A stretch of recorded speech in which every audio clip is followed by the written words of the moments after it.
Generous offer of you. All right, good morning, everyone. Welcome to admin. Annie, would you be so kind as to do roll call? Yes, online, we have Andrew Chorney, Cheryl Hartman, Christina Dewar, Alicia Buckholz, Maddie Scott, Melissa Fisher, Katie Fairbanks, MCAT, and Missoula Current. In 206, we have Commissioner Strohmeyer and Slotnick, Allison France, Ali Kane, and Hughes, Vincent Pavlish, Vinny, Brendan Davis, Annie Kathy, Chris Lounsbury. Okay, thank you so much. Any public comment on items not on the agenda? Seeing none, we have two consent agenda items today. Josh, what do you think? I think we should pass this consent agenda. No need to pull them out of chat bubble. One idea, I'll second that. Any comment or discussion on the consent agenda? Seeing none, all in favor? Aye. Okay, action items. Number one is postponed, leaving us with Ally with number two. All right. Hello. Good morning. Right to it.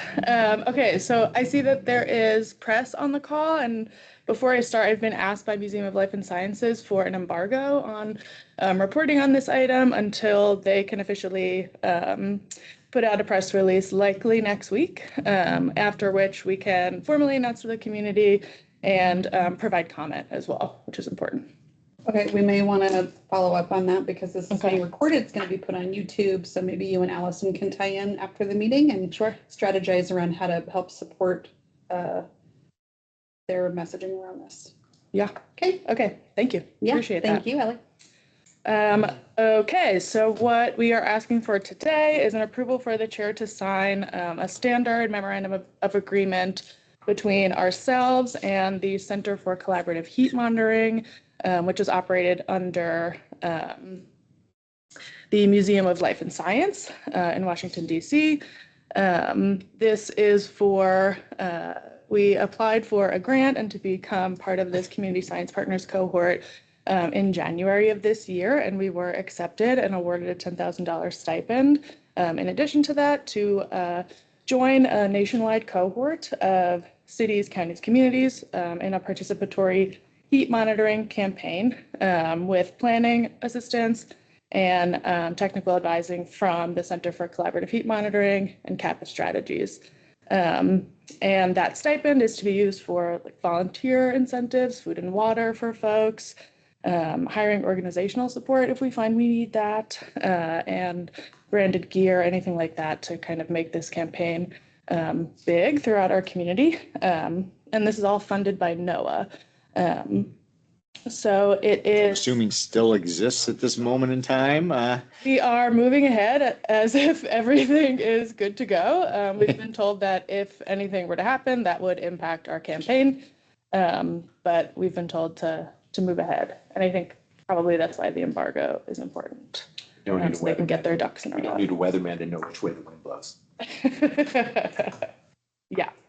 So we'll see. We're hopeful, we're optimistic, but yeah, we'll just have to wait and see. Yeah, so this is for a one-day heat watch over 100 square miles. So we're going to be talking to some stakeholders to figure out some points of interest and exactly where those locations should be. Do we do this day like in concert with a bunch of other communities? I think it's going to be different for every community dependent on their heat season. So we're going to be working with some forecasters at NOAA and our local forecasting office to find a window of time where we know we'll have high temperatures and low probability of storm and cloud cover. Smoke is a more difficult thing to account for, but all of those things will impact. It would cool the day down essentially if there's cloud and smoke, things like that. Help me visualize 100 square miles.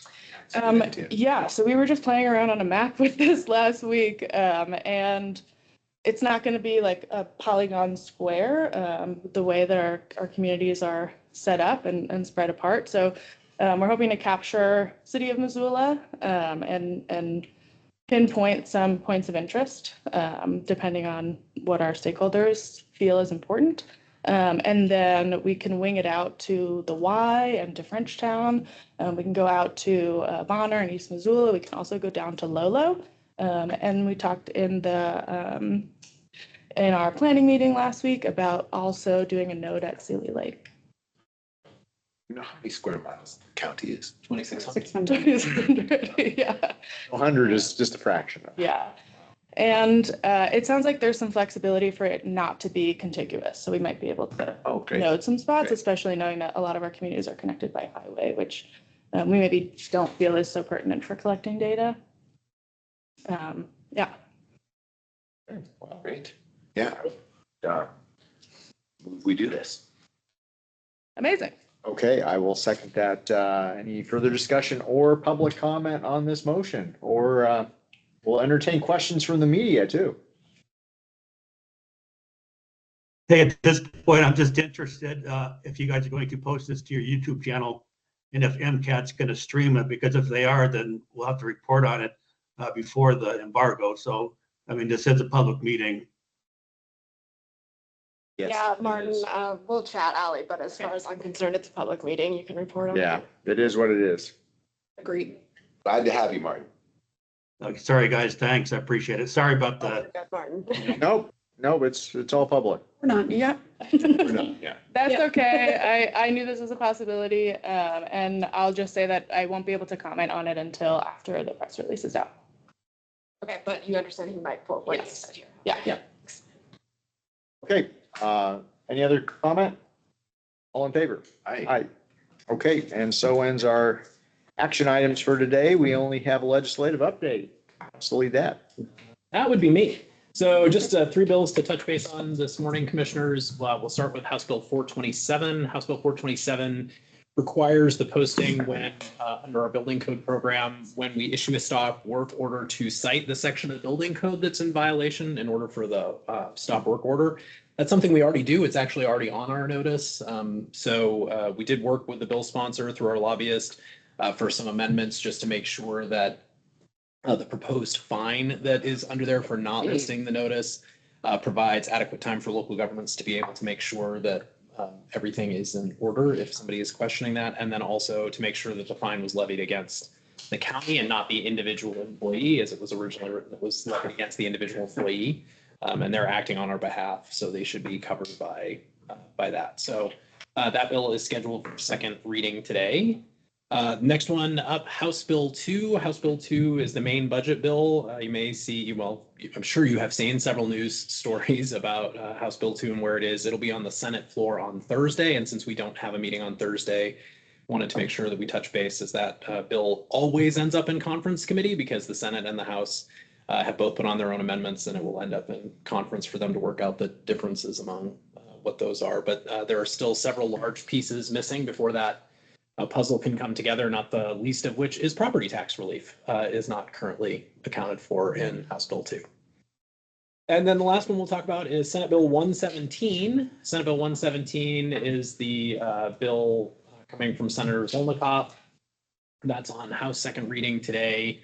That is the bill that caps growth at 4%, no matter what actual growth is, and then reduces the amount of newly taxable that communities get to 75% residential and 50% for non-residential newly taxable growth, which does mean that existing property taxpayers will continue to take on more of the burden for growth than they already do because newly taxable will now not theoretically cover its own costs. Second reading today. Yeah, so second reading today means assuming it's adopted on second reading, it'll go to third, and then assuming it passes third, it would go directly to the governor. Is there much opposition? Not really. House tax passed at 11-10, so it's not like a slam. Oh, well, that's And better then than I would have thought. Second reading in the Senate, it was 38-12. 38. So, but as far as like opponents in the room, I don't think there were a ton of opponents in the room. So when it was heard in committee. And what this would do would get rid of the half the 3-year average cap and just say 4% is the cap, and you get there either by inflation or by inflation plus newly taxable, but newly taxable, you can only take it 75 and 50%. Correct. Yeah. This really feels like a boot on the throat of high growth places. It definitely creates challenges, both in areas that are growing that way, but also areas that have things Oh, like things wind like farms wind or farms. ag farms, Sure. any of those projects, because they'll all be capped at 50%. Makes me wonder why Mr. Zolnikov has come out as such an anti-growth, anti-economic development person. That I cannot answer. So, Martin might want to ask. but those are the three bills, unless you guys have Well, others. we've, suffice it to say, second reading in the Senate today of HB 848, which is the Rail Authority funding bill. Made it all the way through the House, made it out of Senate Highways and Transportation, second reading today.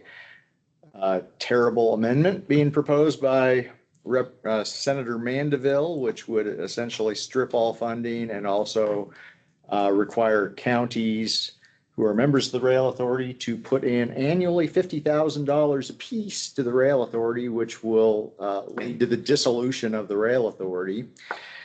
So we're hoping to kill that this afternoon and proceed on with the main bill. And if it passes, it then goes to Senate Finance and Claims and then to third reading after that. Are other members of the Rail Authority on it as well? I am, You're pretty active. as soon as I get off this meeting, I will be on it. Yes. Craziness. Anything else? Anyone? Okay. Have a good day. Thank you. Goodbye.